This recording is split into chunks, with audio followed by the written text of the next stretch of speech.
Nunca me imaginé que si alguna vez necesitamos un reavivamiento, es ahora. Y nunca me imaginé que Mateo está haciendo exactamente eso. El originador de un reavivamiento, pero no de una iglesia, sino de toda una nación. En este momento necesitamos una inyección de poder que nos traiga un real reavivamiento. Como pueblo de Dios nos hemos alejado tanto de Él, que hoy una iglesia puede ser conocida, amada, servida, pero Dios está muy distante de nosotros. Esta mañana tenemos un trabajo muy importante para hacer y quisiera que pudiéramos subrayar ese desconocimiento salvaje y satánico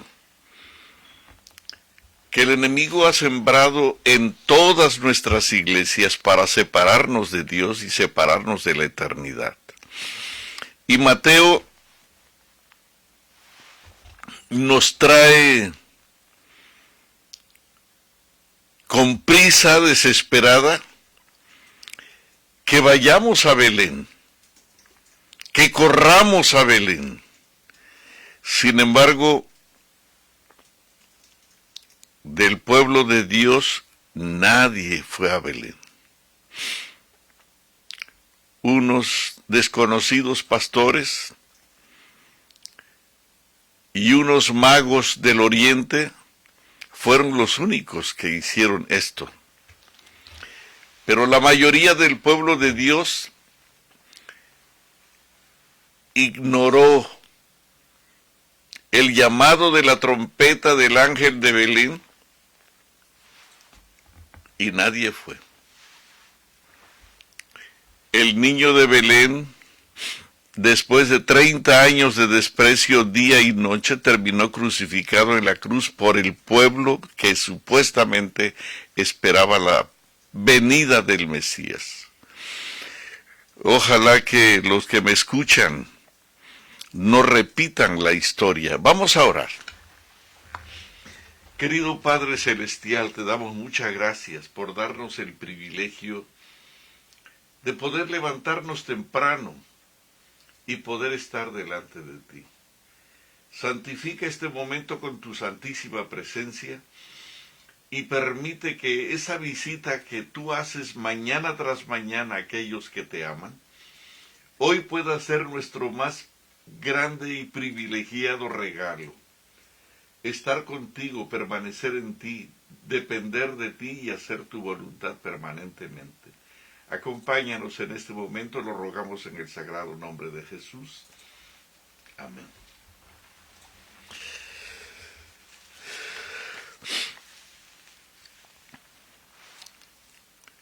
Voy a comenzar leyendo un par de versículos.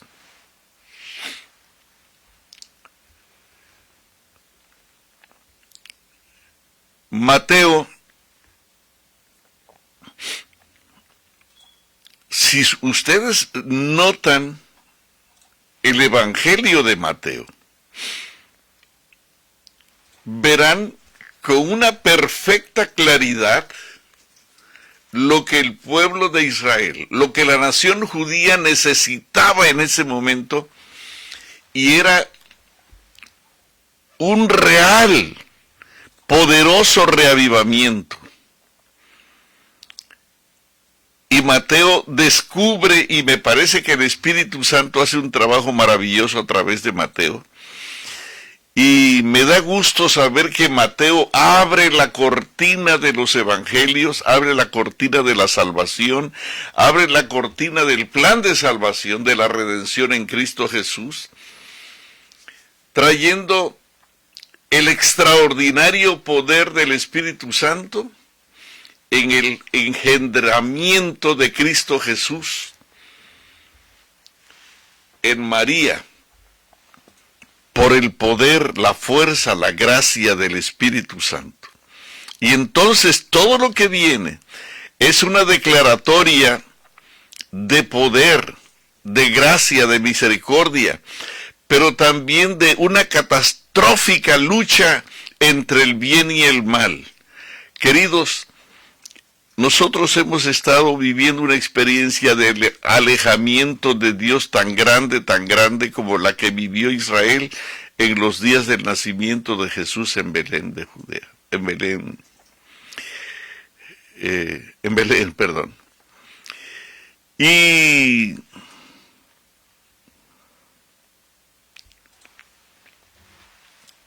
la iglesia se ha retirado de Dios.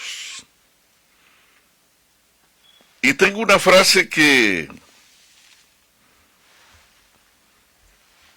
voy a usar bastante esta mañana. ¿Cuál es el título del tema? El título de esta mañana es Nadie parece decirles lo que es correcto. Hoy hay extraordinarios predicadores, grandes y pequeños, sabios y más sabios, inteligentes y muy inteligentes, extraordinarios y muy extraordinarios. Pero hay algo que está pasando que no entendemos qué cosa es lo que sucede. No hay nadie que parezca decirles lo que es correcto a la iglesia.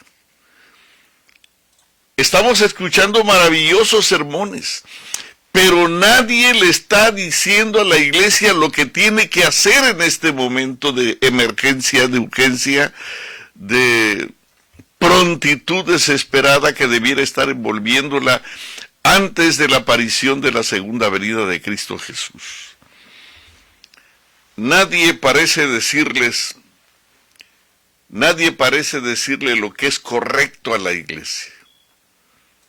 Todo el mundo está predicando: Dios te perdona, Dios es bueno, Dios te ama, Dios te sana, Dios te espera, Dios te redime, Dios te lleva al cielo, Dios te ama.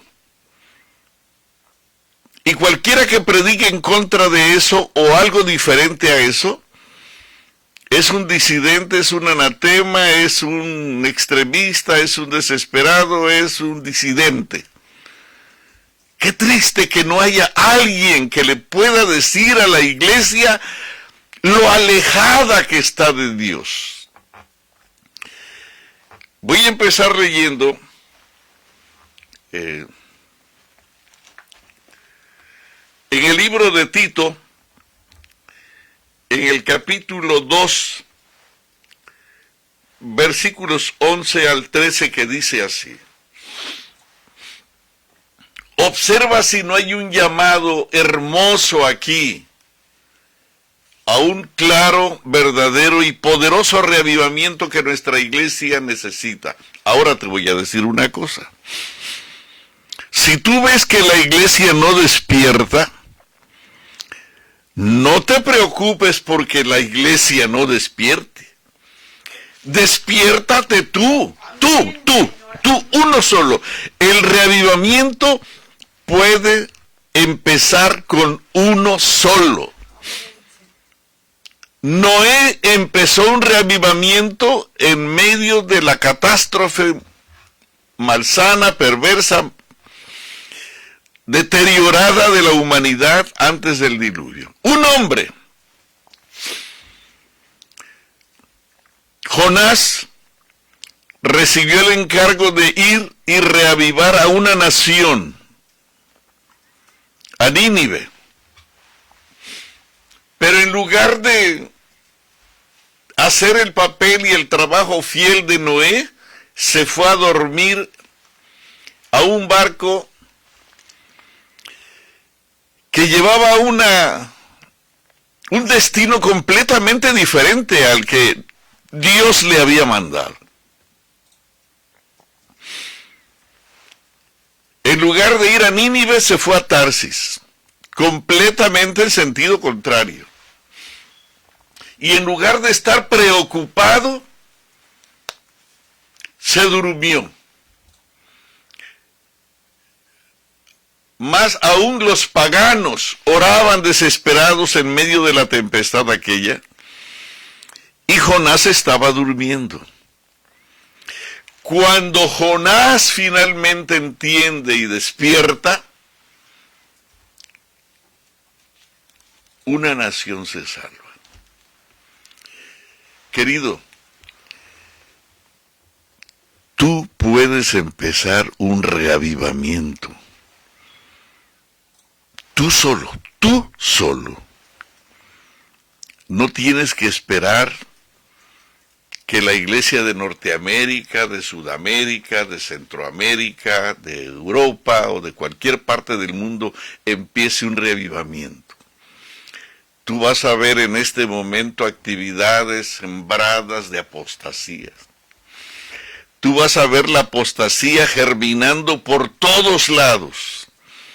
En predicadores, en líderes, en pastores, en jóvenes, en viejos, en adultos, en mujeres, en todo tipo de personas, generando una apostasía ya no nacional, sino mundial. Y como es el título del tema de esta mañana, parece que no hay nadie quien pueda decirle a la iglesia en dónde está, qué necesita, lo que está mal. Hay miedo de decirle a los jóvenes que están mal. Hay miedo, hay un miedo terrible. Los predicadores no se atreven, los padres tienen miedo. Los viejos ya no tienen fuerza. Se necesita un joven. Se necesita un joven como José, se necesita un joven como Enoc, se necesita un joven como Josué, que vive en el santuario, que dependa del santuario, que ame el santuario y la intercesión inteligente, amorosa, redentiva de Cristo Jesús, que la viva, que la entienda y que la explique y que le diga al pueblo que si no guardamos los mandamientos, que si no nos levantamos temprano, que si no vamos al santuario diariamente, nos quedaremos. Dice la palabra del Señor así. Capítulo 2 de Tito, del 11 al 13, dice, porque la gracia de Dios se ha manifestado ahora para salvación a todos los hombres. Ese es el interés de Dios. Enseñándonos, fíjate bien, no que te vistas como quieras, no que comas lo que desees, no que escuches la música que se te antoje, no que hagas campamentos y retiros espirituales para festejarte a ti y complacerte a ti en lugar de buscar con lágrimas, de rodillas al Señor, con ayuno y oración desesperado, sabiendo que el enemigo nos ha llevado a una apostasía terrible. La iglesia entera está metida en una apostasía terrible de norte a sur, de este a oeste. Por donde quiera la apostasía está sembrada.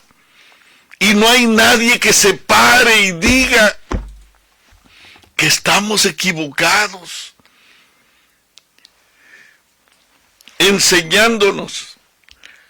¿Cómo es que va a venir esta salvación a los hombres? Dice el 12, enseñándonos que renunciando a la impiedad y a los deseos mundanos, vivamos en este siglo, en esta época, en este momento, sobria, justa, piadosamente, preocupados aguardando la esperanza bienaventurada y la manifestación gloriosa de nuestro gran Dios y Salvador. Que esto es lo que tenemos que hacer, y dice el versículo 15, Tito, no se te ocurra predicar otro tipo de sermón, solo esto habla, exhorta, reprende con toda autoridad y que nadie te menosprecie por lo que predicas. Es increíble lo que el Espíritu Santo hizo en el tiempo de Tito. Te lo voy a leer otra vez, es importante, querido. La mayoría del pueblo de Dios no celebra el culto familiar, incluyendo gente que me está escuchando. No celebran el culto familiar. Más del 96% de la iglesia no tiene como profesión diaria orar, celebrar el culto familiar, estar en comunión, en contacto con Dios. Más del 96%. Eso es demasiado. Eso significa que hay una apostasía terrible. Necesitamos revisar a Mateo. Voy a leer otra vez la nota que dice: porque la gracia de Dios, con una urgencia particular, se ha manifestado para salvación a todos los hombres ahora y aquí, enseñándonos que, renunciando a la impiedad y a los deseos mundanos, vivamos en este mundo sobria, justa y piadosamente, aguardando con una pureza, con una santidad, con una fe, con una confianza, con una obediencia completamente santificada en una comunión diaria con Cristo Jesús, aguardando esta esperanza bienaventurada y la manifestación gloriosa de nuestro gran Dios y Salvador Jesucristo, quien se dio a sí mismo por nosotros para redimirnos de toda iniquidad y purificar para sí un pueblo celoso de buenas obras, para que conozcan al Dios que tenemos. Esto habla, esto exhorta y reprende con autoridad, y que nadie te menosprecie. En el libro de Habacuc hay un llamado al reavivamiento.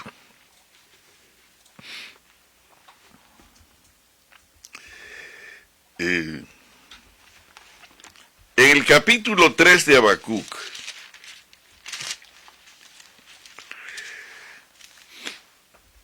versículos 1 y 2, dice, este es un llamado importantísimo.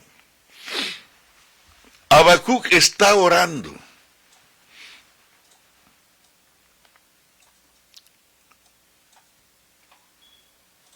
No para ver si el pueblo quiere o no. Él está orando porque conoce y sabe que si no ora de esta manera, él, sus hijos, su iglesia y su pueblo perecerán. Y él sabe que Dios está molesto. Dice la nota, oración del profeta Habacuc sobre Sigionot, y entonces habla Habacuc y dice, oh Jehová, he oído tu palabra, y temí, oh Jehová, reaviva oh Jehová, reaviva tu obra en medio de los tiempos. En medio de los tiempos, hazla conocer. Y en tu ira, acuérdate de la misericordia. Voy a leer este versículo en esta versión.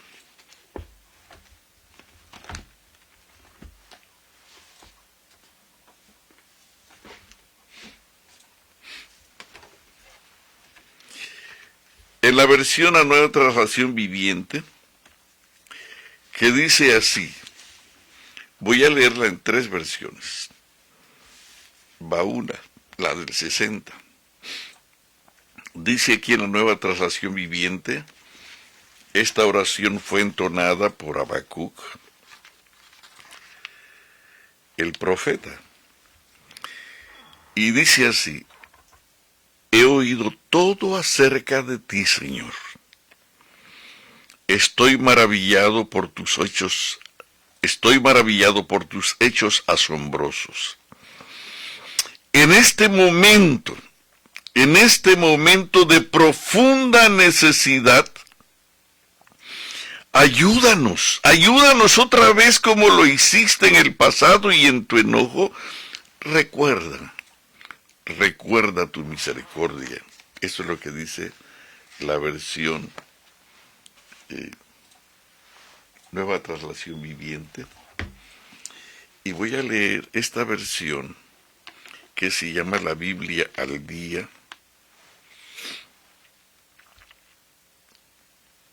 Que dice así: esta es la oración del triunfo que Habacuc cantó en la presencia del Señor.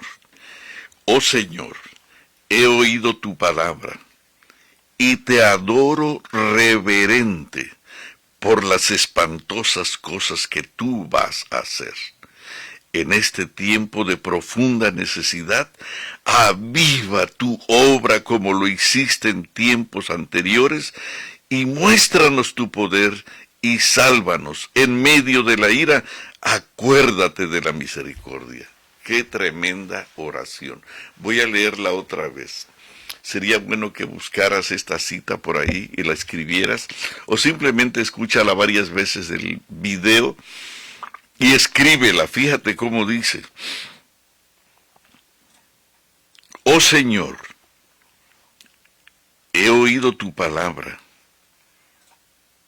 y te adoro reverente por las espantosas cosas que tú vas a hacer.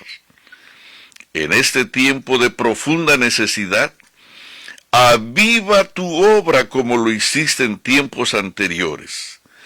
Muéstranos tu poder y sálvanos. En medio de la ira, acuérdate de la misericordia. Creo que esta oración debiéramos estarla repitiendo a cada segundo, en todo momento, en todo tiempo, de rodillas, de pie, manejando, trabajando.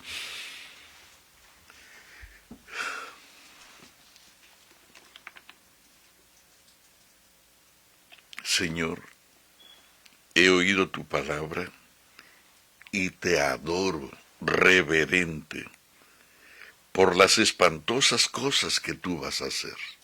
Y esto va a suceder en unos días más. En este tiempo de profunda necesidad, aviva tu obra como lo hiciste en tiempos anteriores. Muéstranos tu poder y sálvanos. Pero en medio de la ira, acuérdate de la misericordia o de tu misericordia.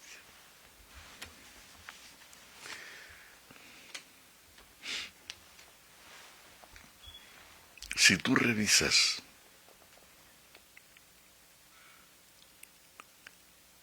el libro de Mateo,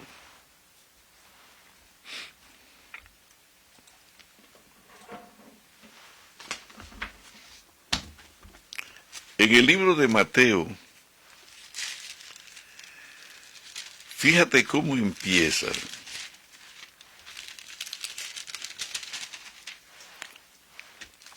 El capítulo 1 empieza definiendo de dónde viene Jesús.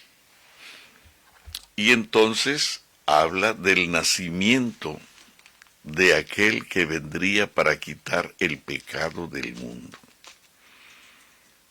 Israel está en una tontada experiencia religiosa, preocupada y desesperada por ceremonias, por programas, por canciones, por reuniones, pero menos por el Mesías.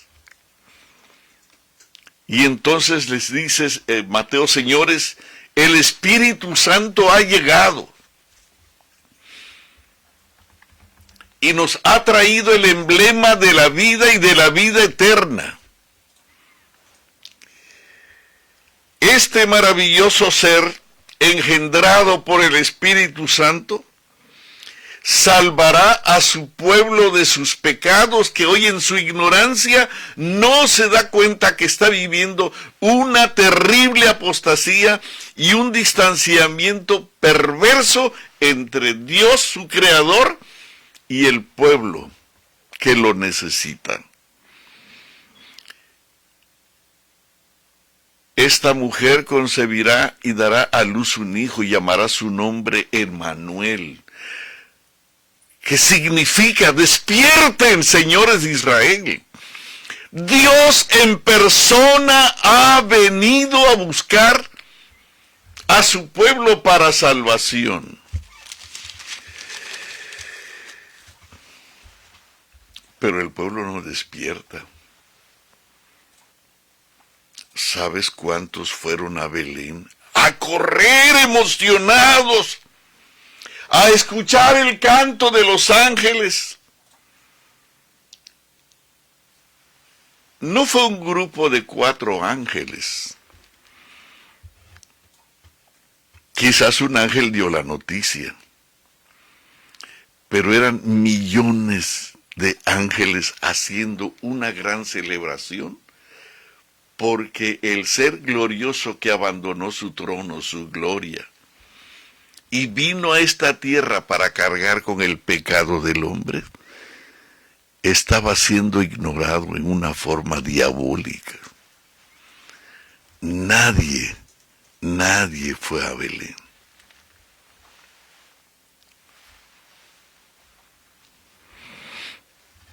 Si ustedes supieran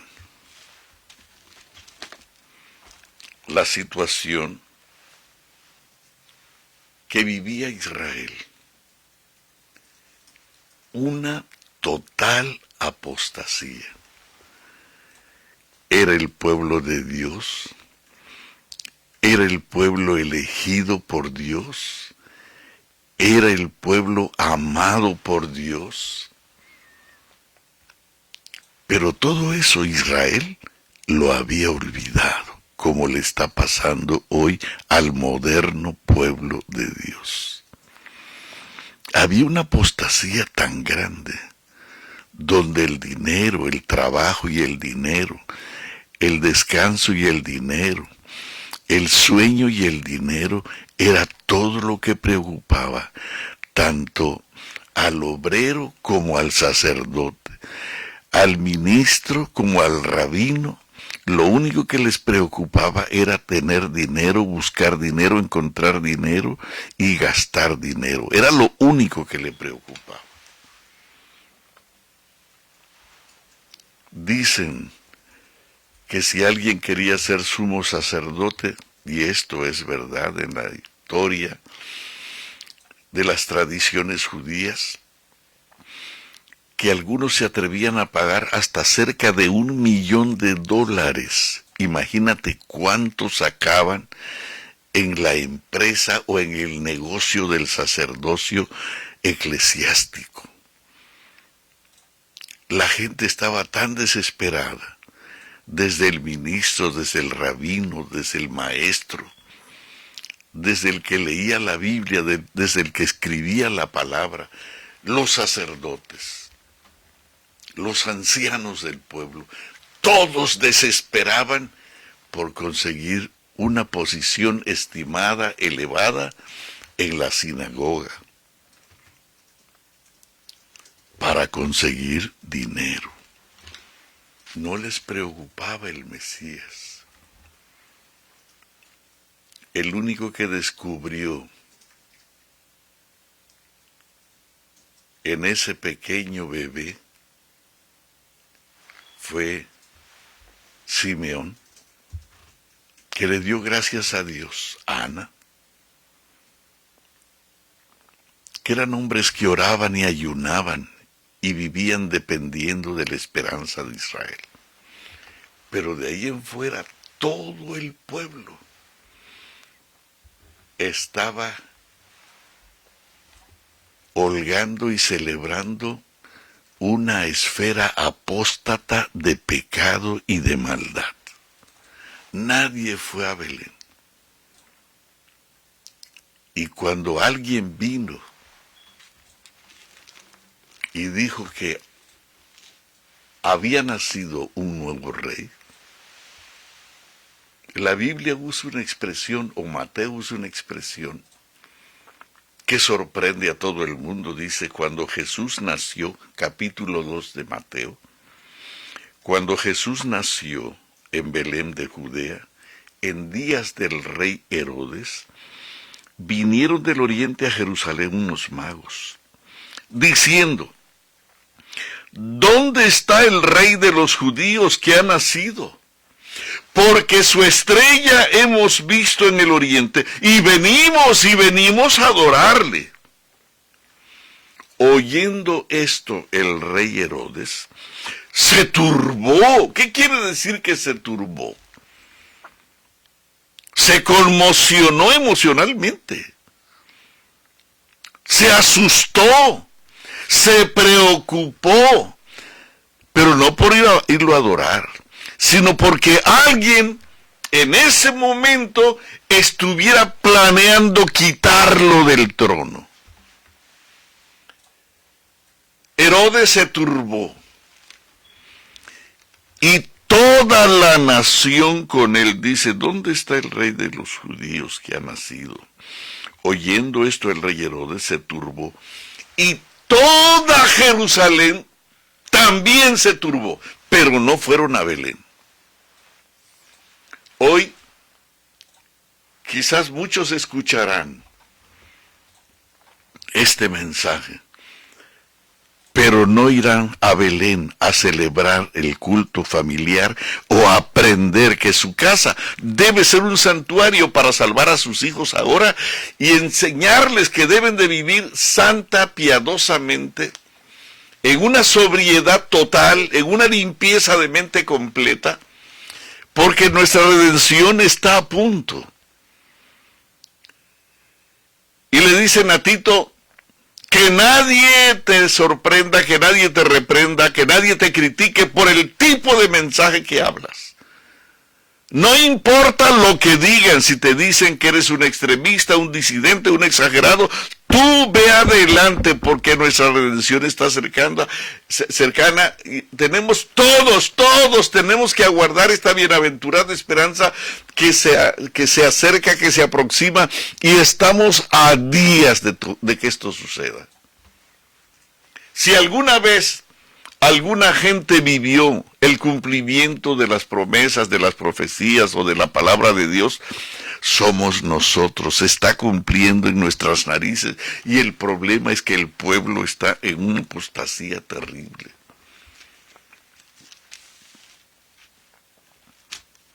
Herodes, en lugar de agradecer a Dios, se asustó, se turbó y toda Jerusalén, toda la iglesia con él.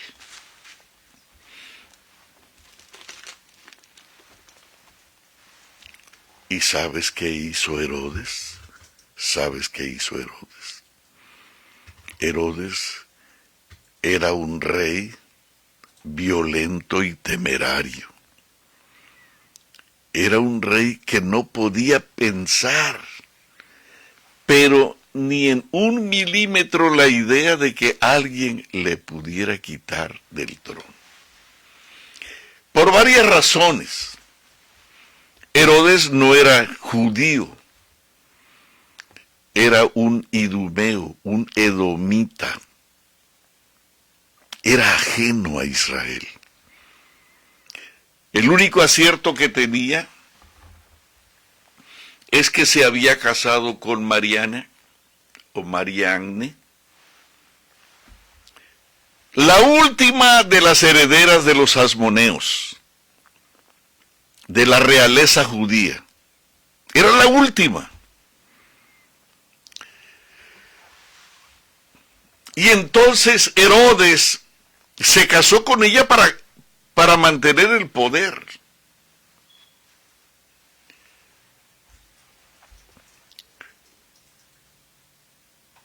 Le dio el sumo sacerdocio para tener el control social, político y religioso de Jerusalén y de Israel. A Aristóbulo, su cuñado. Sin embargo, para que vean cuánto habrá perturbado a Herodes el nacimiento de un nuevo rey, en lugar de celebrarlo, decretó que todos los niños menores de 2 años fueran decapitados. ¿De dónde sale esta orden? Quiero decirte que esa no fue la primera orden. Cuando Aristóbulo, su cuñado, que era el sumo sacerdote, empezó a desarrollar experiencias increíbles y siendo un sacerdote joven, empezó a tener la simpatía del pueblo, lo mandó a matar. ¿Saben qué hizo? Lo ahogó en la piscina del palacio, discretamente, en un plan demoníaco, a su propio cuñado, al sumo sacerdote, lo ahogó. Y era tan terrible, tan temerario, tan temible, tan preocupante, que nadie podía respirar la idea siquiera de aspirar al reino que Herodes poseía. El día del funeral, Herodes se mostró preocupado y lloraba por su cuñado. Él era capaz de hacer cualquier cosa por tal de que no le quitaran el poder. Mató a 2 de sus hijos, que el pueblo en algún momento dijo que ellos podrían ser los herederos del reino. Mató al abuelo de estos muchachos, simplemente por acariciar la idea de que era necesario un cambio. Quiero decirles que mató a su propia esposa, cuando en algún momento se dio cuenta que se necesitaba alguna experiencia diferente de gobierno. La mató. Y mató a su hijo mayor también. A unos días de su muerte, ya estaba para morir Herodes y todavía mandó matar a uno de sus hijos, con el propósito de que ni aún en las últimas horas de su agonía, nadie le quitara el trono, ni su hijo mayor. Y lo mandó matar. Él murió en el año 4 después de Jesús, de que nació Jesús, o de la época de Jesús. Decía el emperador Augusto en el palacio de Herodes: es mejor ser un cerdo que ser un hijo de Herodes. Imagínate la clasificación de esa horrenda vida martirizada por la desesperada idea de mantener el poder y el control todo el tiempo, que no toleró que ni aun sus 3 hijos pudieran aspirar al trono, cuando lo más viable era que uno de ellos pudiera ser el gobernador, el presidente, el rey. Herodes no lo toleraba. Así que cuando los magos llegaron y hablaron de un nuevo rey, querido, hay un rey que viene y cerca está, a las puertas, ya está aquí. Pero hay un Herodes en este momento que ha dado una orden de que ese rey debe desaparecer. Y si no lo puede destruir con su mano, lo va a destruir en la vida, de tu familia. Y en este momento, el Herodes moderno ha mandado decapitar a todos los hijos del pueblo de Dios. Y observa cómo ha derribado a todos los niños. Los niños están con un celular que sus padres le han comprado, recibiendo indicaciones finales del Herodes moderno, que quiere controlar la vida, la mente, el corazón y todo el ser de tus hijos. Y tú, tranquilamente, lo permites. Satanás dice que no puede celebrar el culto familiar, porque no es necesario. Y tú has caído en su juego. Y Satanás ha mandado a matar a toda esta generación. Está invirtiendo millones y millones de dólares en tecnología, en comida, en diferentes usos que puedan destruir la mente de tu hijo, la va a utilizar, aún dentro de la iglesia. No solamente dentro de la iglesia, aún dentro de tu casa. No solamente dentro de tu casa, sino delante de tus propias narices. Tú vas a ver cómo Satanás ya está tomando control de la mente de tus hijos con su carácter, con su conducta, con su vida social, con su pornografía, con su depravada vida sexual. Mujeres, varones, niños, niñas, jóvenes arrastrados bajo el control de un Herodes perverso que ha mandado decapitar a todos los hijos del pueblo de Dios. Y nosotros ni siquiera somos capaces de salir huyendo de esta situación. Uno que otro aparece por ahí para irse a la montaña, al campo, para seguirse pervirtiendo allá, porque los que se apartan no exactamente están mejor que los que están dentro de la ciudad. Tristemente así es. El decreto de Herodes es matar a todos los hijos del pueblo de Dios que han nacido bajo la estructura de Belén, de la ciudad de David, de la ciudad de Cristo Jesús. Querido, necesitas despertar. El Señor viene a visitar a aquellos que lo aman mañana tras mañana para ver si tú te vas a poner en contacto con Él, si vas a llorar de rodillas por tus hijos. Querido, hay una espada que ya está puesta en el cuello de tu hijo, con pornografía, con perversión sexual, con degradación, mayúscula, perversa, de un sexo depravado, y no respeta mujeres, no respeta varones.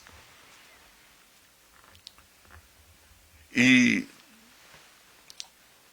lo único que se te ocurre hacer es poner en Facebook que oren por tus hijos.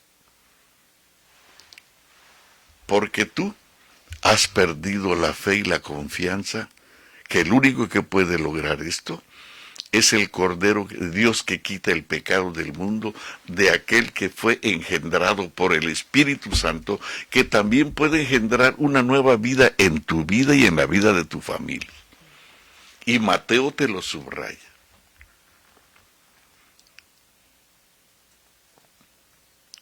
Mateo te dice,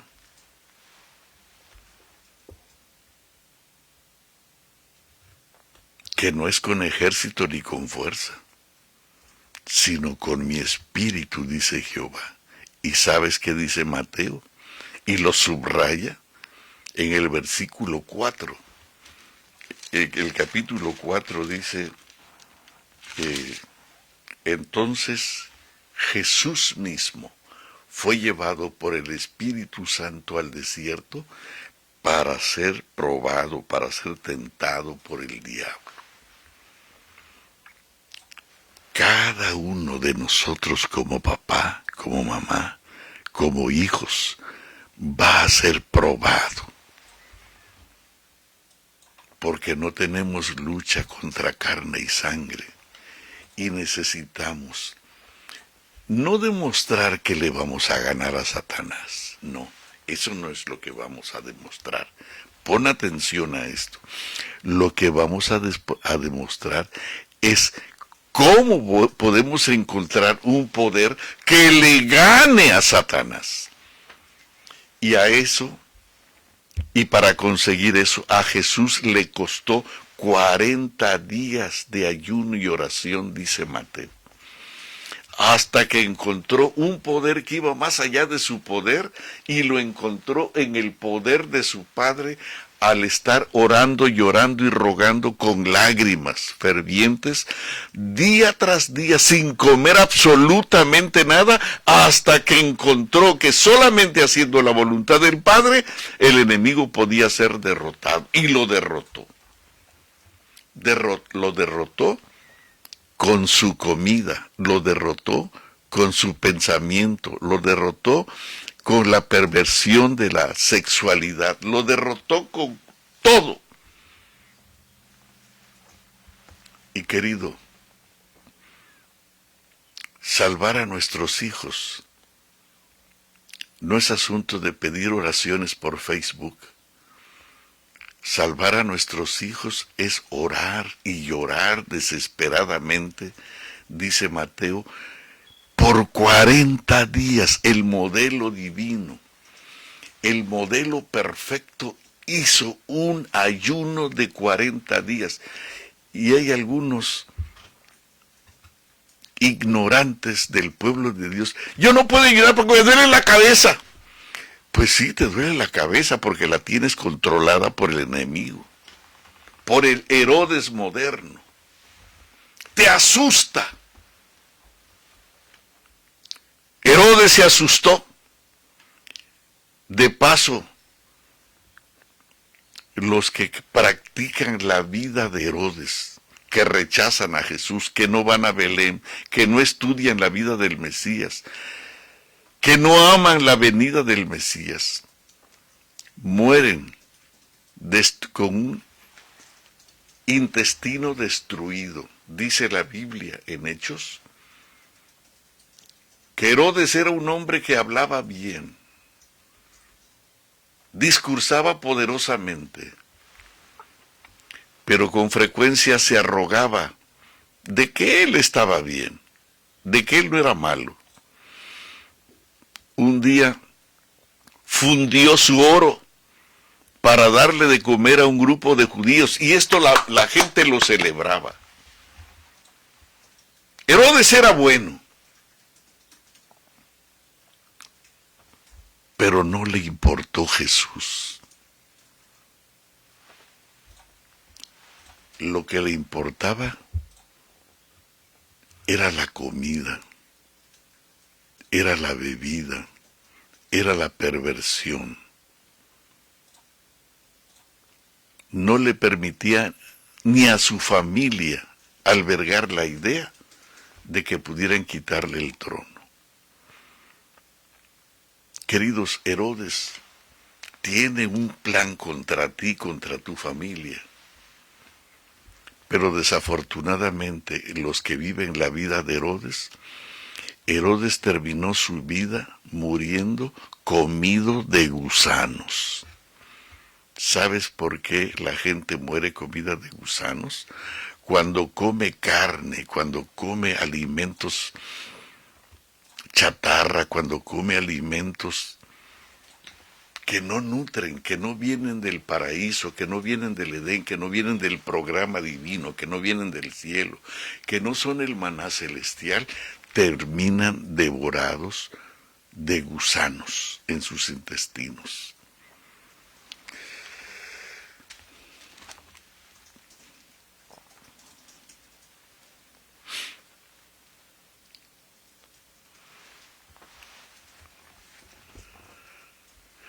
Esta mañana mi esposo y yo nos levantamos temprano porque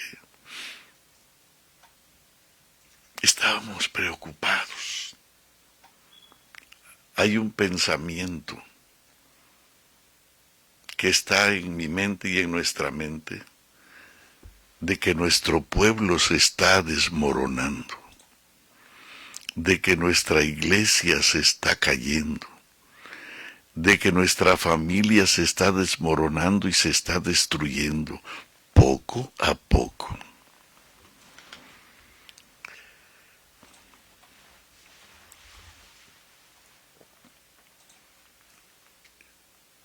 Y yo tengo aquí escritas 3 cosas que toman lugar cuando una iglesia tiene poder, cuando una iglesia manda quién predica y quién no predica, cuando una iglesia decide qué hacer y qué no hacer. Eso quiere decir que el Espíritu Santo, que es el poder que debiera de dirigir esta iglesia, hace rato se ha retirado. Pero hay 3 razones por las cuales el Espíritu Santo se retira de las iglesias. Hay 3 razones por las cuales la iglesia se desmorona, se destruye, fracasa y cae. 1. Es una apostasía religiosa. No es que sea pervertido solamente, sino hay una apostasía religiosa. ¿Qué cosa es esto? Es gente, miembros, pueblo de Dios, es gente que se aleja de su fe, gente que se aleja de su fe en Dios y se olvida de Dios, no tiene tiempo para Dios en su casa como para celebrar un culto, al menos de 1 hora, donde ore, llore, doble sus rodillas, lea la palabra, celebre la llegada del Espíritu Santo, eleven cantos de adoración al Santo de los Santos, memoricen palabras para tener la palabra escrita en nuestra mente en estos días tan peligrosos cuando nos van a arrebatar. Todo lo positivo que tenemos será arrebatado de nuestras casas.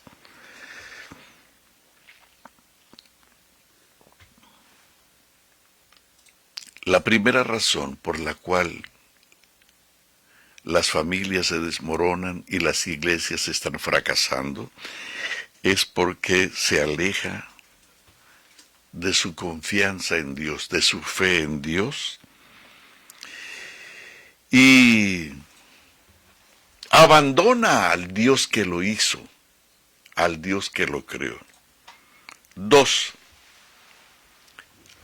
No solamente hay una apostasía religiosa, pero también hay una degradación moral. La gente se aleja de los principios de Dios morales y espirituales. Ellos hacen su propia cosa. Y viven a su manera. Comen lo que se les pega la gana, beben lo que se les pega la gana, y están enfermos de los intestinos, llenos de gusanos, con diabetes, con cáncer, con tumores, y todavía piensan que es la voluntad de Dios. No es la voluntad, es tu desafortunado destino por lo que tú crees que es bueno y mejor para ti. La gente que se olvida de Dios, que se olvida de sus principios, que se olvida de sus consejos, que se olvida de sus mandamientos, terminan devorados por los gusanos, como terminó Herodes, que le preocupó más su poder que ir a Belén y postrarse delante del Señor. Los 3 reyes magos llegaron a Jerusalén. Estos hombres ¿cómo saben ustedes que ha nacido un nuevo rey? Ah, porque su estrella hemos visto en el oriente. Querido, la estrella de Jacob ha estado brillando desde el Edén, para que tú y tu familia no se pierdan, pero necesitamos ir al pesebre de Belén. Necesitamos entender qué sucedió. Satanás ha venido a decirte, no celebres la Navidad, no estudies la Navidad, no te preocupes por la Navidad porque no es la fecha. Jesús no nació el 24 de diciembre, eso es verdad. Pero Jesús nació para redimir a ti y a tu familia. Estudia eso, ve a Belén. No te preocupes cuándo nació. Preocúpate de que nació. ¿Y para qué nació? Para que tú y tu familia puedan aguardar la bienaventurada esperanza, pero de una manera pura, santa, sobria, inteligente, amorosa de aquel que dio su vida en la cruz del Calvario. Este evento está cercano y no permitas que nadie te arrebate este mensaje de la mano. Tú tienes que poner el primer lugar en tu casa. Muchos hombres dicen, sí, mujer, celebra el culto familiar, porque yo me tengo que ir al trabajo. Enanos espirituales, incompetentes, que nunca debieron haber sido padres. ¡Nunca! Porque un padre tiene que aprender a ser como Abraham, a colocar todos los días a su hijo en el altar del servicio, del sacrificio, de la ofrenda, que es nuestro racional culto. Acerquémonos a Dios al trono de la gracia, para presentar a nuestros hijos como sacrificios vivos, y decirles por qué vamos a poner en su pecho el cuchillo de la palabra hasta que penetre y quede grabada en las tablas del corazón como lo fue en el Sinaí. Necesitamos entender que estamos muy lejos.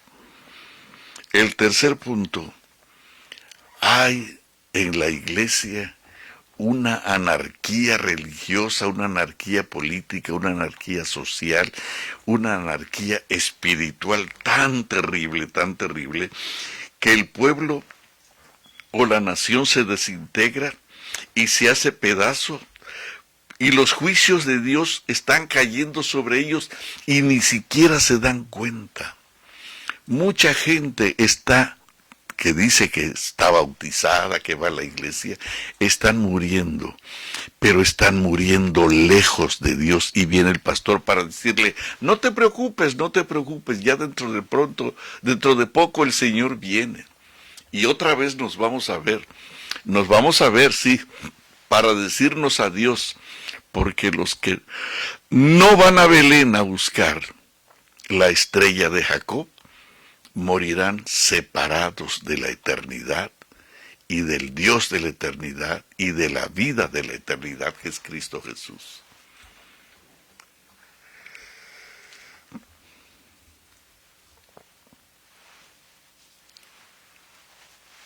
Me emociona saber cómo Mateo registra la llegada de los magos. Estos sabios del oriente eran hombres estudiosos. Escucha esto. ¿Tú recuerdas cuando el pueblo de Dios fue esclavizado en Babilonia, en Persia?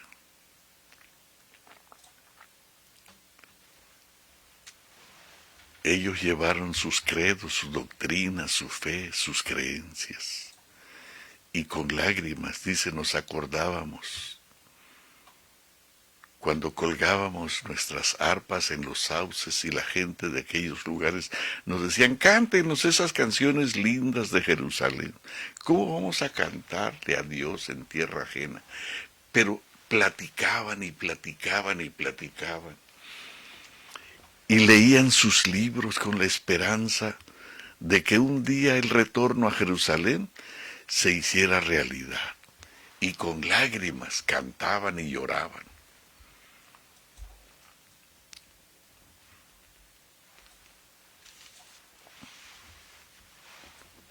Quiero que sepas que esos libros negros de los rabinos de Jerusalén esclavizados en Babilonia eran leídos por la gente inteligente.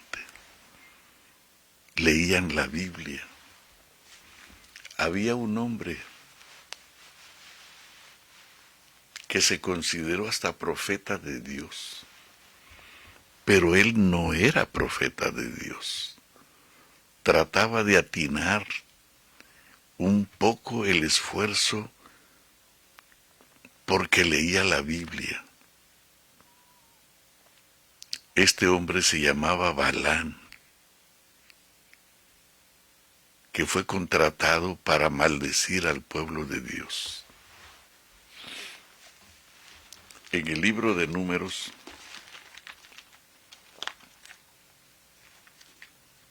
en el capítulo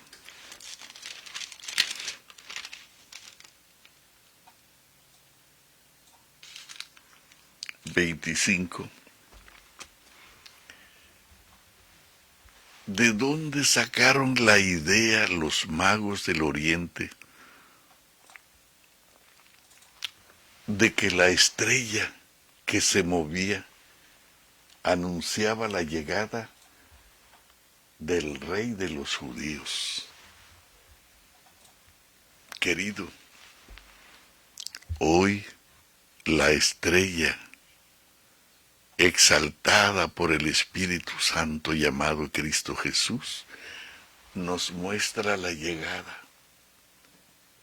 Pero Herodes y la gente de Herodes y el pueblo de Herodes no tiene tiempo para mirar la estrella. Yo quiero que sepas que los magos del Oriente leían la Biblia más que muchos de nosotros. Fíjate que dice aquí, voy a leer el versículo 14 del capítulo 24. Y dice aquí, hablando Balaam, que no le salieron las cosas como pretendía de maldecir al pueblo de Dios, y no había conseguido la plata o el oro que buscaba. Fastidiado, decidió regresar a su pueblo, que no era el pueblo de Dios. Algunos piensan que era un profeta de Dios, pero no leen la Biblia bien. Dice en el versículo 14 de Números 24, he aquí, yo me voy ahora a mi pueblo. Y entonces le habla en secreto a Balac y le dice, y te voy a indicar lo que este pueblo ha de hacer a tu pueblo en los postreros días. Pero también le dio consejo perverso para destruir al pueblo de Dios. Este hombre, Balaam, leía la palabra de Dios. ¿Escucha esto?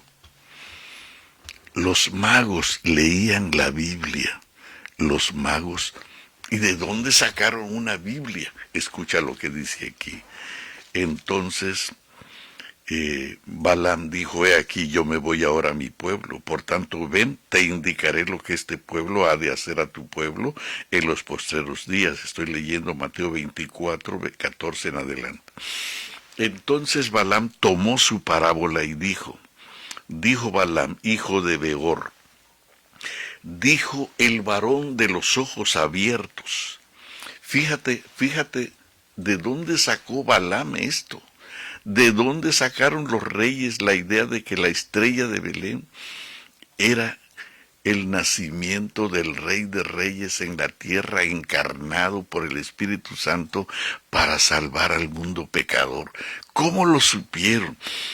Y entonces tomó su parábola y dijo Balaam, hijo de Beor, dijo el varón de ojos abiertos, dijo el que oyó los dichos de Jehová, no de Moisés. Dijo el que oyó los dichos de Jehová, y el que sabe la ciencia del Altísimo, el que vio la visión del Omnipotente, caído, pero abiertos los ojos. Lo veré, mas no ahora. Lo miraré, mas no de cerca. Saldrá estrella de Jacob, y se levantará cetro de Israel, y herirá las sienes de Moab, y destruirá a todos los hijos de Set. Queridos, ¿de dónde sacó Balaam esto? ¿De dónde sacó de dónde sacaron los reyes del oriente el asunto de la estrella de Belén? ¿De dónde lo sacaron? Ellos leían la palabra olvidada por el pueblo de Dios en los tiempos de cautiverio. Querido, es increíble que a veces entre los paganos se lea más la palabra de Dios que entre nosotros mismos. ¿Cómo es que los reyes llegaron a Belén? Y fíjate bien, querido, los reyes llegaron a Belén porque leían la Biblia. Eso nadie te lo va a decir, porque para eso hay que leer la palabra. Estos reyes magos, como la Biblia los menciona, celebraban el culto. Eran sabios, inteligentes, grandes maestros de las ciencias, de la naturaleza. Dice el deseado de todas las gentes. No lo digo yo. Pero además eran astrónomos. La Biblia, el don de profecía no le llama astrónomos, sino astrólogos, que tenían una mezcla de paganismo con ciencia. Pues estos hombres leían la Biblia, querido, y cuando vinieron, ellos hicieron un viaje de más de 800 kilómetros para celebrar al recién nacido rey de Israel. Adoraron. Estoy seguro que cantaron, celebraron, se arrodillaron, presentaron su reconocimiento al nuevo rey y le dieron sus ofrendas. Y no fue una ofrenda de $1. Lo menos que se pueda dar, se lo vamos a dar a Dios. No. Esta ofrenda fue tan grande que trajeron perfumes caros, esencias finas, tesoros incalculables, y trajeron mucho oro. Y este oro sirvió para la subsistencia de José, María y el niño recién nacido en su estancia en Egipto, que duró algunos años. La ofrenda de estos hombres sirvió para mantener la existencia del Rey de Reyes aquí en la tierra, cuando algunos ni siquiera miran de reojo, como el sacerdote malvado, ante la necesidad, la miran de reojo y no hacen nada. Qué triste es que haya tanta gente que reciba tanto de Dios y que no sea capaz de ir a Belén y postrarse y llevar sus tesoros.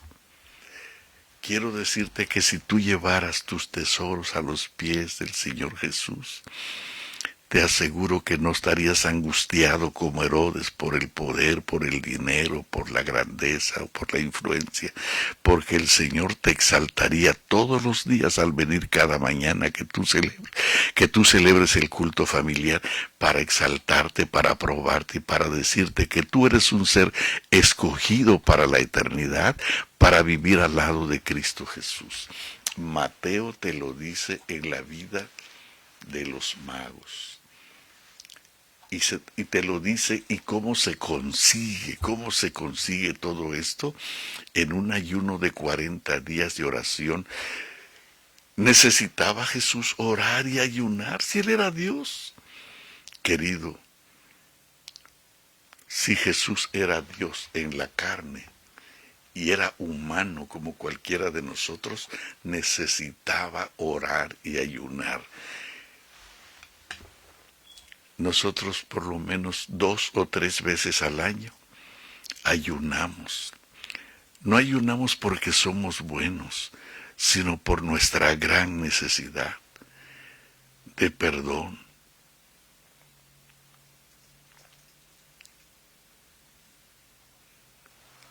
Necesitamos a aquel que murió por nosotros en la cruz del Calvario. Querido, la iglesia se está cayendo. El pueblo escogido de Dios se está deteriorando.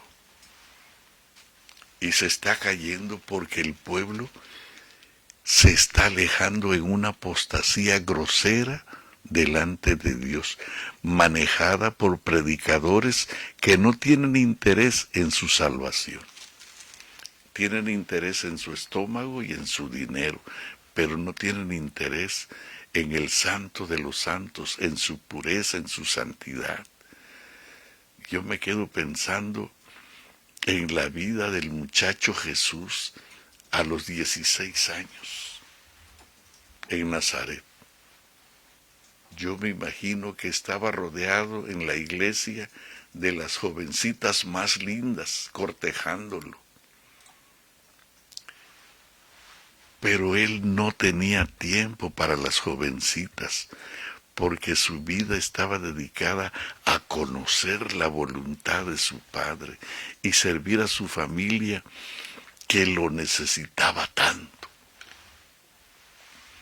Pero nosotros le hemos dado rienda suelta a nuestros placeres, a nuestras sensualidades, a nuestros apetitos, a nuestras pasiones, y hemos abandonado el desierto de la fe, de la oración, de la súplica, del ayuno, de la comunión, hasta llegar a conocer quién es el Padre y cómo nos puede auxiliar.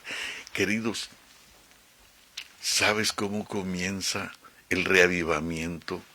Mateo, declarando que el heredero de María es el Hijo del Espíritu Santo. No temas recibir a María tu mujer, porque lo que en ella es engendrado del Espíritu Santo es. Y llamará su nombre Emmanuel, que significa Dios con nosotros. Vinieron del oriente unos magos que conocían la Escritura y vinieron a decirnos a todos, no solamente a Herodes, no solamente a Jerusalén, sino a todos. Hoy Satanás ha salido para que cuando viene la Navidad, tú dices, no hay que celebrar la Navidad. No la celebres, pero estudia qué cosa es la Navidad, para qué sucedió el nacimiento de Cristo Jesús, hasta que entiendas que en Belén hay salvación, para ti y para tu familia. Querido, Herodes mató a todos sus hijos por no ir a Belén. Y tú estás matando a toda tu familia por vivir separado de Dios en una apostasía grosera que te hace un cristiano enano, incompetente para encontrar la salvación. Nosotros debiéramos estar orando y llorando, como dice la Escritura. La Escritura dice,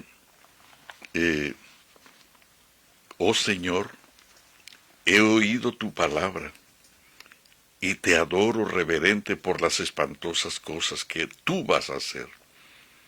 En este tiempo de profunda necesidad, reaviva tu obra como lo hiciste en los tiempos anteriores. Muéstranos tu poder y sálvanos. En medio de la ira, acuérdate en tu misericordia. Querido, esta oración debiéramos repetirla a cada momento, a cada instante. Hoy escuché un sermón el sábado por la tarde de algo que se había predicado en una de nuestras iglesias. Un evangelio tan barato, un evangelio tan corriente, y la gente diciendo amén, amén, a esas baratijas que no salvan, que no ayudan, que no transforman, que no cambian la vida de nosotros y de nuestra familia. La pregunta del Espíritu Santo es,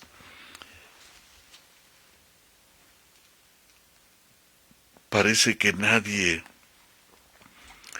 puede decirles qué cosa es lo correcto o lo que es incorrecto. No hay nadie que se atreva a decirle al pueblo, a los jóvenes, qué es correcto o qué es incorrecto.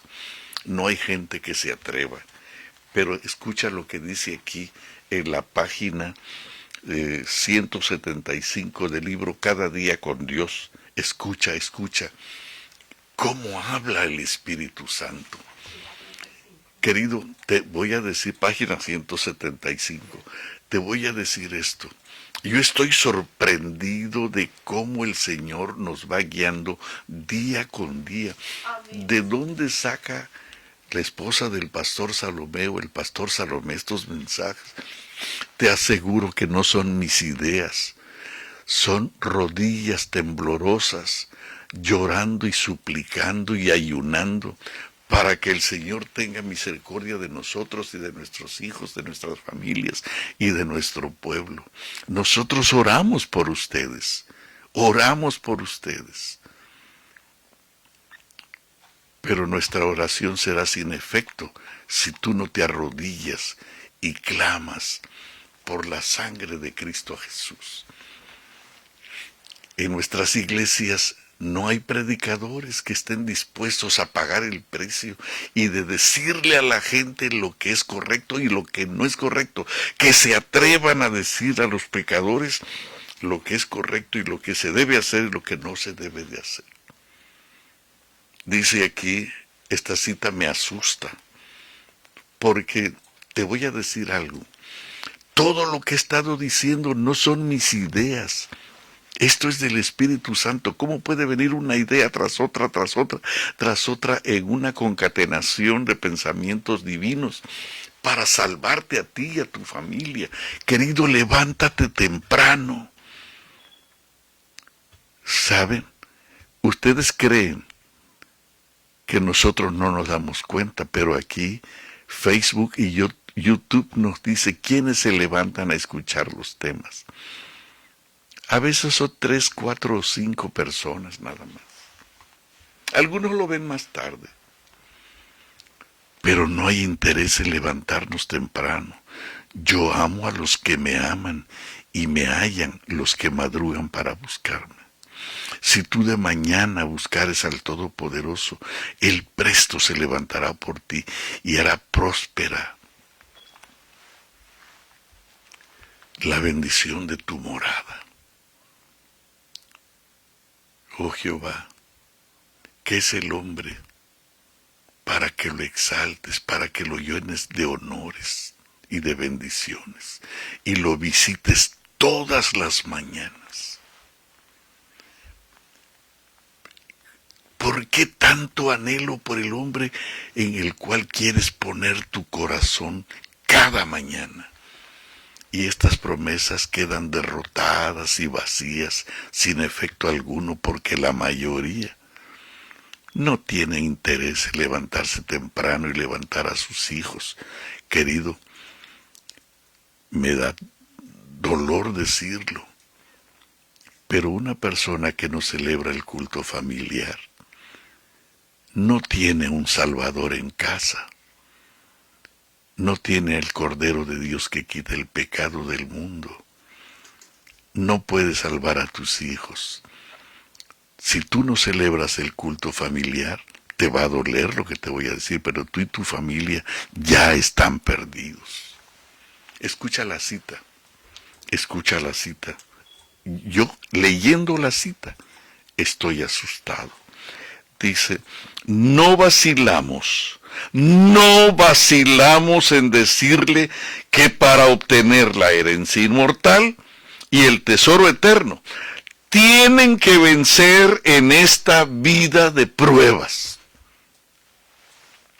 ¿Qué te parece? Página 175 de Cada Día con Dios. Te lo repito. No vacilamos en decirles que para obtener la herencia inmortal no son para los enanos espirituales, no son para aquellos que se duermen y se levantan deprisa para irse al trabajo o a la escuela. No, para ellos no es esto. La herencia inmortal no es para esta clase de gente. Que no tienen tiempo para Dios, pero sí tienen tiempo para su película. No tienen tiempo para celebrar el culto familiar, pero sí tienen tiempo para irse a un restaurante, incluyendo los sábados. No vacilamos en decirles que para obtener la herencia inmortal y el tesoro eterno, no vacilamos en decirles, no vacilaremos en decirles que para obtener la herencia inmortal y el tesoro eterno, tienen que vencer en esta vida de pruebas. Todo lo que mancha, todo lo que contamina el alma debe desaparecer ahora. Debe ser limpiado del corazón. Debemos saber lo que significa participar de la naturaleza divina. ¿Escuchaste? Debemos saber ahora, por conocimiento personal, lo que significa participar de la naturaleza divina. Tenemos que huir de la corrupción que se anida en este mundo. ¿Estás dispuesto a combatir contra los deseos de la carne? ¿Estás listo para luchar contra el enemigo de Dios y el hombre, empezando en tu casa? Satanás está decidido, fíjate bien. ¿Tú crees que Satanás está jugando? Satanás mandó a decapitar a todos los niños de Belén. Herodes mandó matar a todos sus hijos, incluyendo a su mujer. Y hoy Satanás te está destruyendo a ti y tú estás matando a tus hijos, a tu familia, a tu mujer y a toda la gente, porque esa es la herencia que Herodes te ha dejado. Si tú no vas a Belén con los reyes del oriente y traes tus presentes, traes tu adoración, traes tu glorificación, traes tu celebración al Santo de los Santos, tú y tu familia están perdidos, dice aquí. Debemos saber qué lo que significa participar de la naturaleza divina. ¿Estás dispuesto a combatir contra los deseos de la carne? ¿Estás listo para luchar contra el enemigo de Dios y del hombre? Satanás está decidido, escucha, Satanás está decidido a esclavizar a toda alma de ser posible, porque está empeñado en un juego desesperado para arrebatarle a Cristo y a la vida eterna las almas de los hombres. ¿Le permitirás que te arrebate las gracias del Espíritu de Dios para implantar en ustedes su propia naturaleza corrupta? ¿Aceptarán la gran provisión de la salvación y por los méritos del infinito sacrificio hecho en favor de ustedes llegar a ser participantes de la naturaleza divina? Dios dio a su Hijo unigénito para que por medio de su vergüenza, sufrimiento y muerte, ustedes pudieran tener gloria, honor e inmortalidad. Querido, necesitamos ser puros, limpios, santos, completos en Cristo Jesús. Pero ¿sabes qué cosa dijo un predicador el sábado, este sábado? Que eso no se puede. Eso no se puede. No se puede ser santo. No se puede ser limpio. No se puede. El pecado siempre va a estar dentro de nosotros.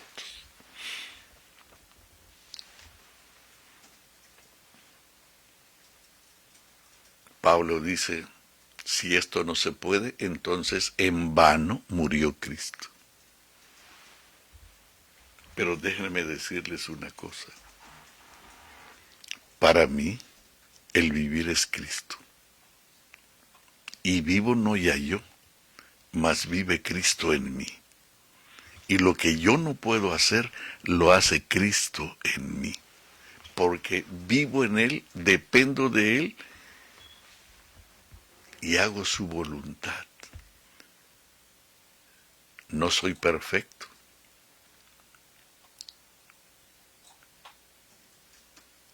pero corro con paciencia la carrera que tengo por delante.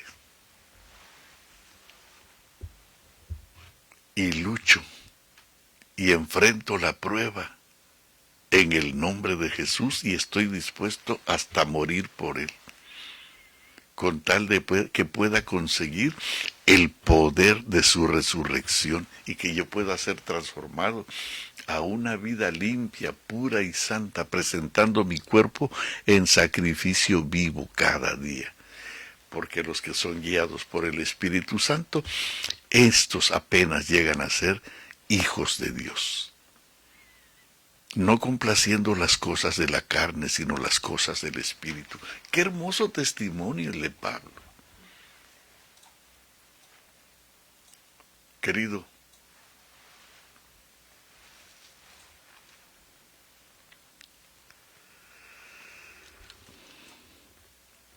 debemos someter a la prueba de la voluntad revelada de Dios todo pensamiento, toda palabra y todo acto. En cada caso debemos preguntarnos, ¿agradará esto a Dios? Estoy leyendo la página 174. Y cuando no estemos bien seguros de cuál es nuestro deber, nuestro corazón natural nos pedirá que seamos complacientes para seguir nuestra propia inclinación. Pero sigamos siempre esta conducta segura, por más abnegación que implique, por más sacrificio que implique.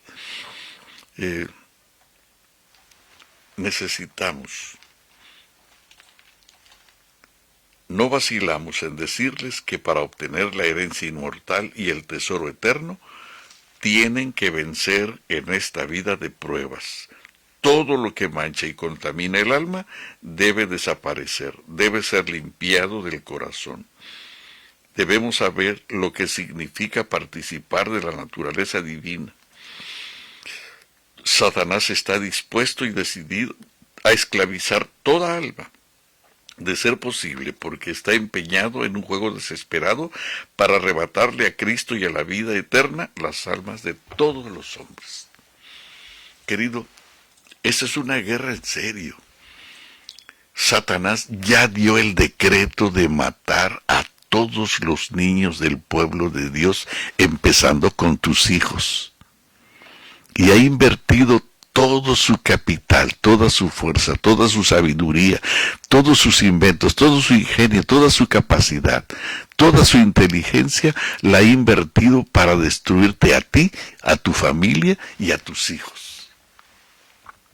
Todos los millones y millones y millones de dineros que hayan en el mundo están siendo invertidos para destruir a los niños de Belén, empezando con tus hijos. Y no vacilará en que Herodes mate a sus propios hijos, incluyendo a su mujer.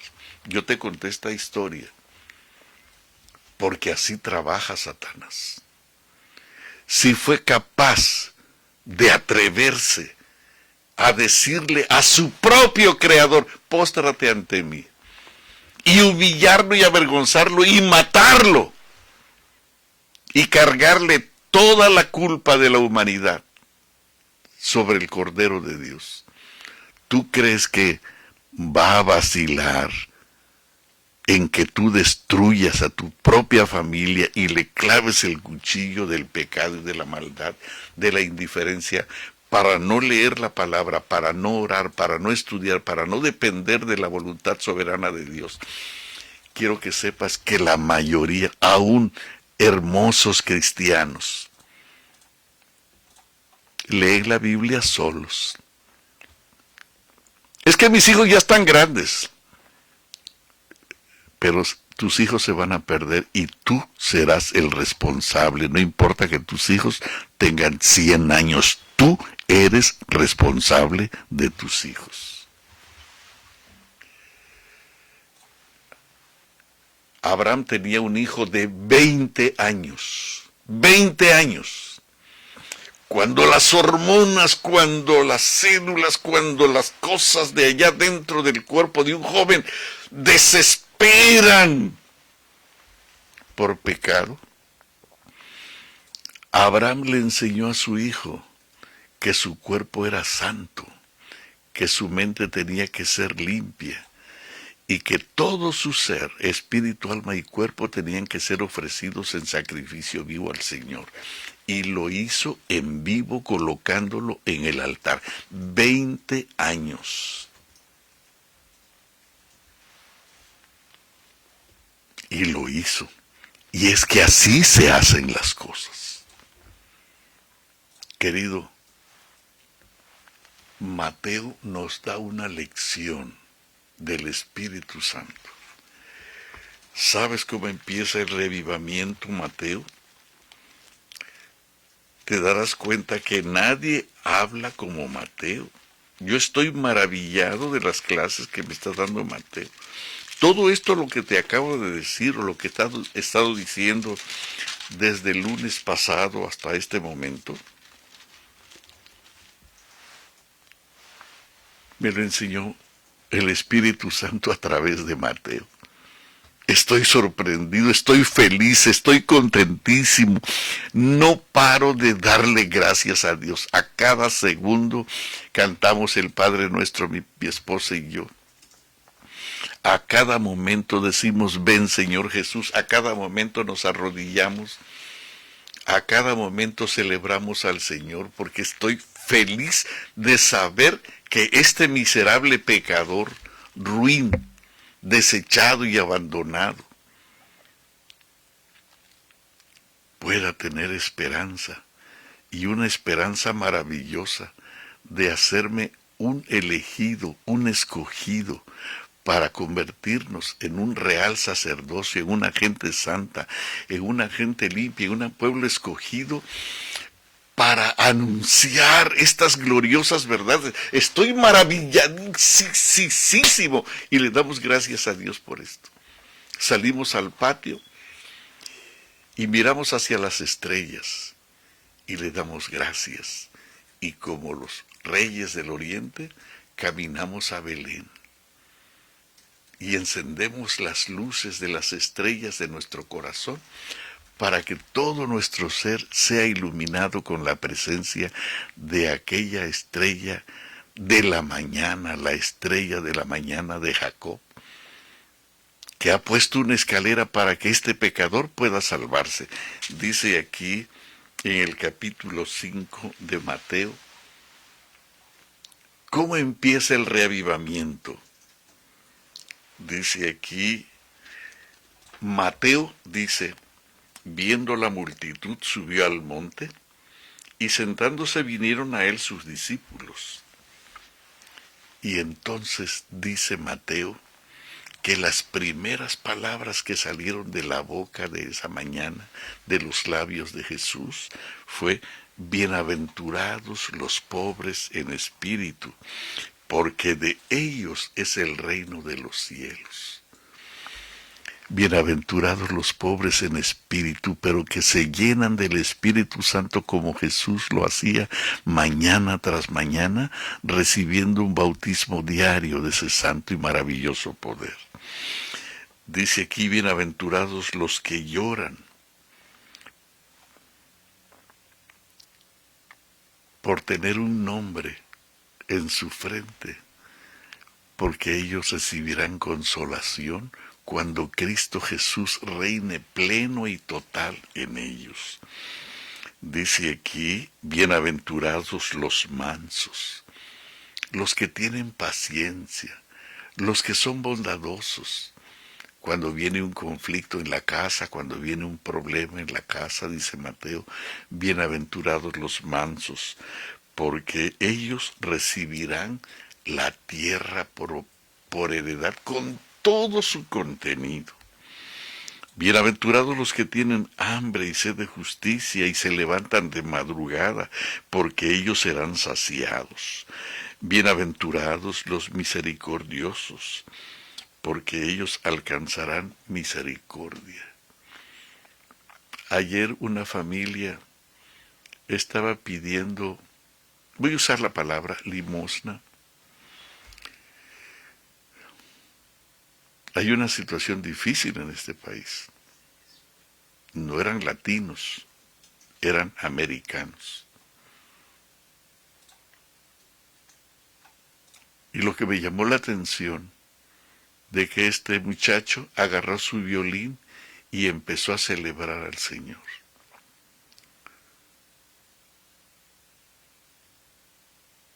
Yo no tenía dinero, pero todo el dinerito que tenía se lo dimos a él, cuando con su violín empezó a cantar, a tocar, ¿qué himno era él? Estaba tocando, creo que era Sublime Gracia. Un himno maravilloso que celebra al Señor. Creo que era Cuán grande es Él. Y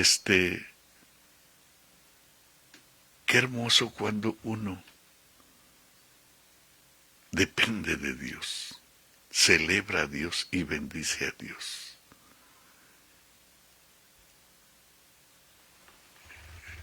Cuando tú sirves a Dios y vas a Belén, adoras, te postras, celebras y entregas tus dones, tu vida empieza a ser dirigida por el Espíritu Santo, segundo a segundo, y Herodes no podrá hacer nada, ni con Jesús, ni contigo, ni con tu familia. Vino el Espíritu Santo y le dice, ya no vayan por Jerusalén, váyanse por este otro camino. De paso está más corto por acá. Y fue interesante que todos recibieron la misma nota de aviso. Qué hermoso trabaja el Espíritu Santo, que te guía por senda de delicados pastos. Aunque ande en valle de sombra de muerte, no temeré mal alguno, porque tú estarás conmigo. Qué hermoso es vivir guiados por el Espíritu Santo.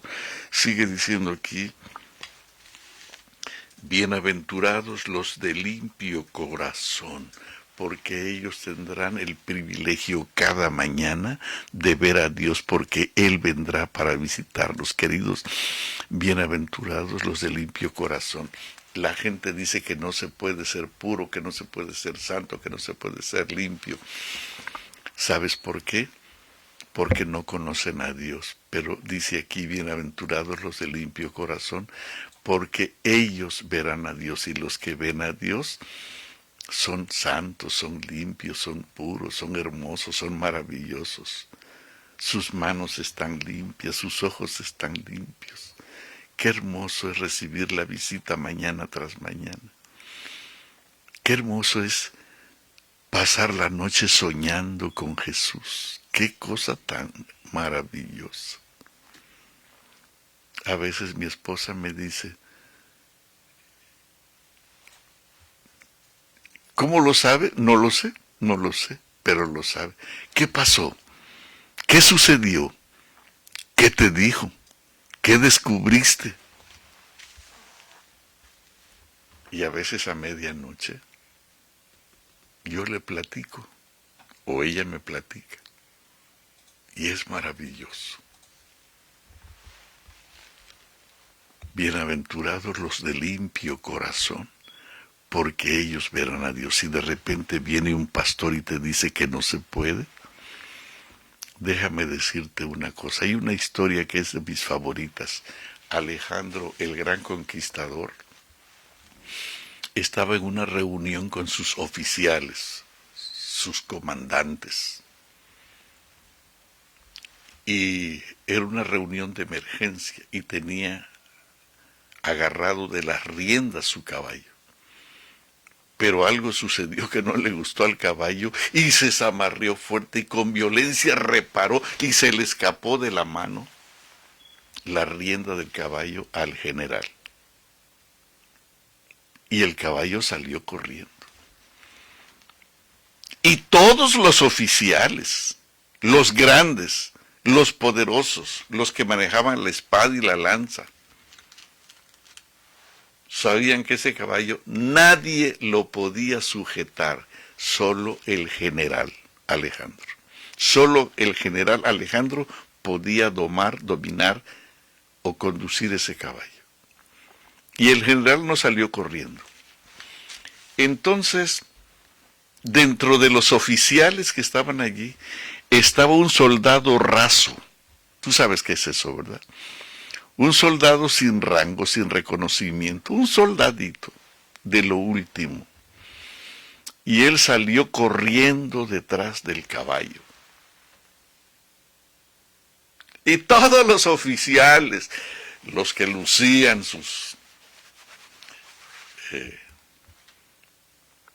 reconocimientos, sus emblemas, sus gafetes, sus banderitas, levantaron el pecho y se rieron a carcajadas de que ese pobre miserable fuera tras el caballo que nadie podía sujetar, solo el general. Pero para sorpresa de todos, a los minutos, el soldadito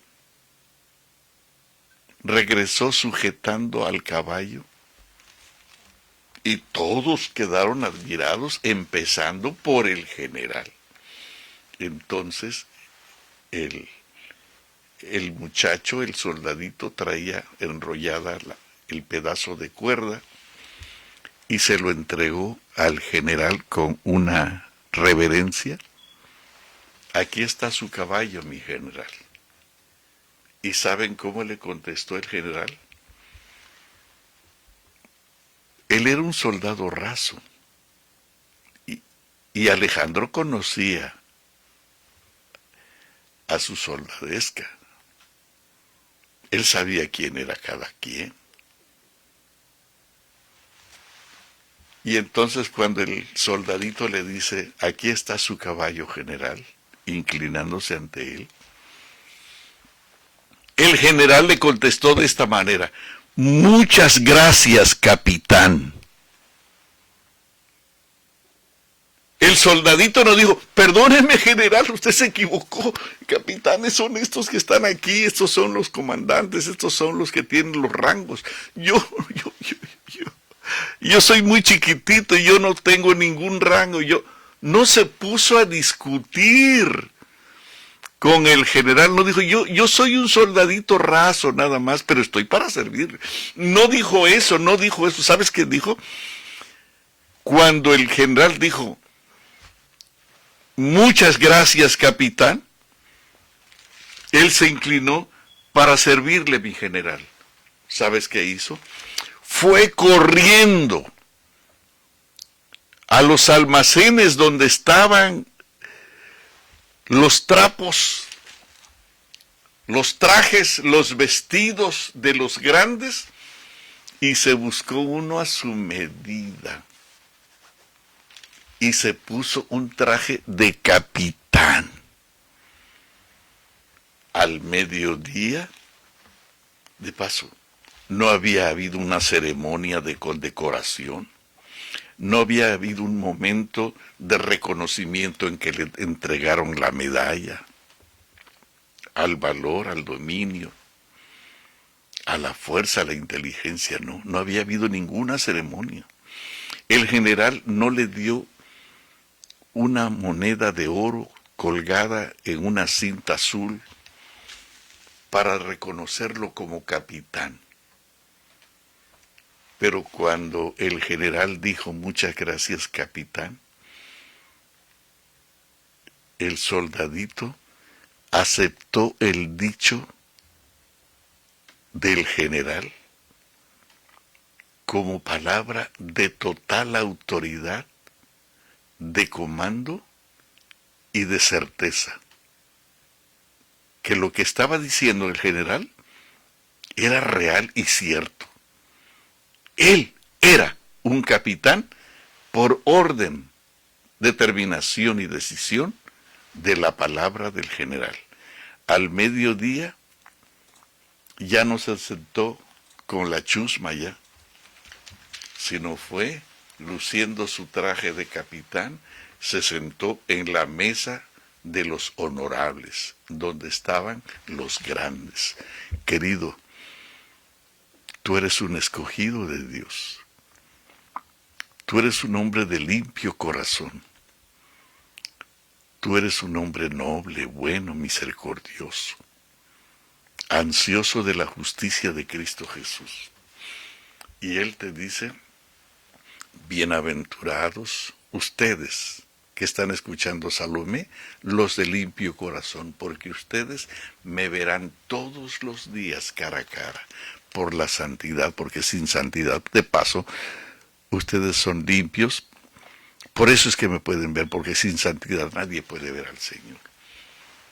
Y ustedes dicen, ay, pero yo voy batallando, yo soy un pecador, tengo que ser humilde, tengo que ser sencillo. ¡No! Si el general te declara que tú eres un hombre limpio y santo de corazón, vive en base a lo que él te dice. Él ya te ha declarado limpio y ha sacado a los demonios de tu mente, de tu alma y de tu corazón, y ahora te ha convertido en una nueva criatura semejante a Cristo Jesús. Vamos a orar. Querido Padre Celestial, muchas gracias por Mateo. Muchas gracias por tu Santo Espíritu. Muchas gracias por tu Santa Palabra. Ayúdanos a revisar, a estudiar este material una y otra vez, hasta que nosotros podamos tener el privilegio de volverte tu caballo y que tú puedas decirnos que nosotros somos Jesús, con una luz brillante sobre nuestra cabeza, y que tú puedas decirnos, como ya lo dijiste una vez, así alumbre vuestra luz delante de los hombres, para que vean vuestras buenas obras y glorifiquen a Cristo Jesús, que está con ustedes y en ustedes. Gracias, Señor, por amarnos tanto y por estar preocupado por hacernos semejante a ti. Permite que cada día nosotros, con nuestras familias, podamos darte el honor, el culto, la adoración, de presentarnos delante de ti como un sacrificio vivo y agradable al Señor, en cuerpos, mentes sanas, limpias y completas para gloria tuya. Muchísimas gracias, muchísimas gracias, muchísimas gracias. Gracias por tu Santo Espíritu, muchas gracias por el sacrificio de Jesús y muchas gracias por tu santa presencia en este amanecer. Lo agradecemos humildemente en aquel que lo ha dado toda la riqueza celestial, empezando con su propia vida, en su glorioso nombre. Te lo agradecemos humildemente. Amén. Mis hermanos, muchísimas gracias. Nos vemos el próximo miércoles. Que Dios los bendiga mucho.